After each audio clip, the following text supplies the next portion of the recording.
को जोहार इन रघुनाथ हेम्ब्रम सोनू आशाय इन झोतो हर भागी रेगे पे ताहें को और भागी रेगे ताहें लगे रिके तावन पे तेहें गापा सोशल मीडिया रे चलू कना अड़ी जुर नेले आको अड़ी जुर को लाइक या अड़ी जुर को विरोध या तीन गान आयो होड़ कुड़ी होपन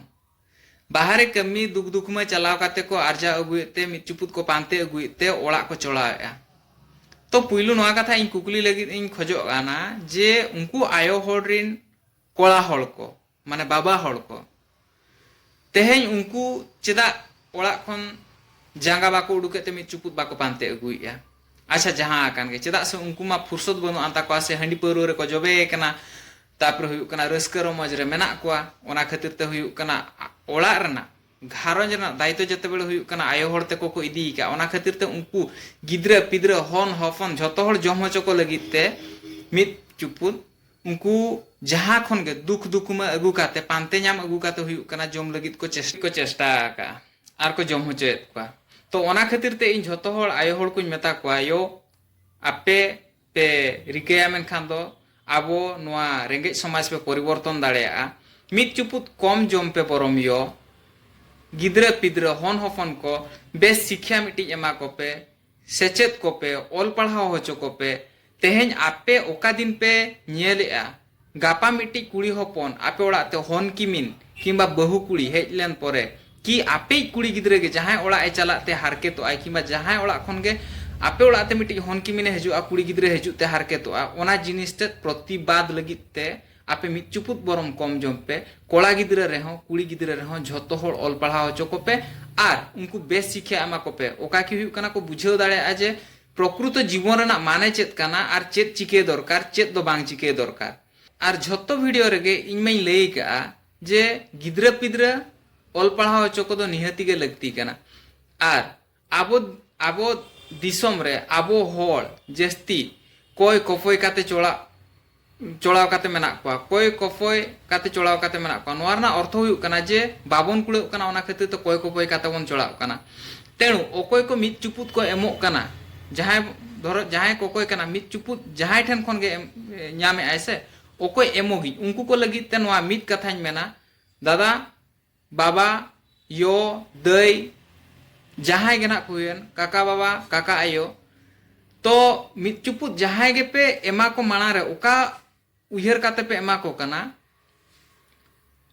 ओना बेस उयहर काते गे से पे एमा को कना ओना आको मित चुपुत को इदियते जुदी ओना मित सा जम काते मित बेड़ा बांचाव दाड़ेया कना को मित बेड़ा हुयु कना कुसी रस्का को आइकाव दाड़ेया कना तो ओना साला सालाते मित पद ओंकान शिक्षा हो एमा को पे ओका खातिर ते आको बांचाव रना सारा जीवन प्रत्येक दिन सबु दिन मित चुपुत नाम अगु दाड़ेया रना क्षमता को हासिल मा नाम अगु रेना क्षमता को हासिल मा आर उपाय को नाम मा जे चेक लका रेखान दो मित चुपुत हुयु कना ले नाम अगु दाड़ेया ओना शिक्षा एमा को पे आर जहां को आबो मित चुपुत बन कोय काते बन चोड़ाव कना उनको को लगिते नोआ लईती जे जहां गे आपे हो आबोरिन परिवार आबोरिन मेन लेखान हुयु कना आबो घारंज रिन कना पे तो जहां ठेन खन गे मित चुपुत पे अगुया शिक्षा दीक्षा कम गया अच्छा ठीक गया बनु आंता बुआ तेहें रेंगे कना नितो मित चुपुत नाम अगु काते जम लेना बन बांचाव दाड़ेया तो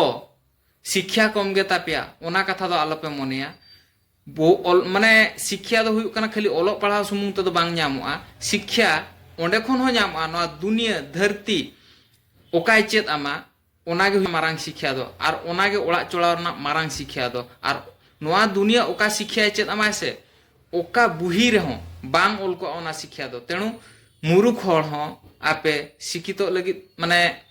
ओना ओंकाना शिक्षित पे जे हुयु कना ओका इदी काते कि हुयु कना आबो अभाव बाबो ताहेना जहां ठेन बारती आतंक बाय हुयाबो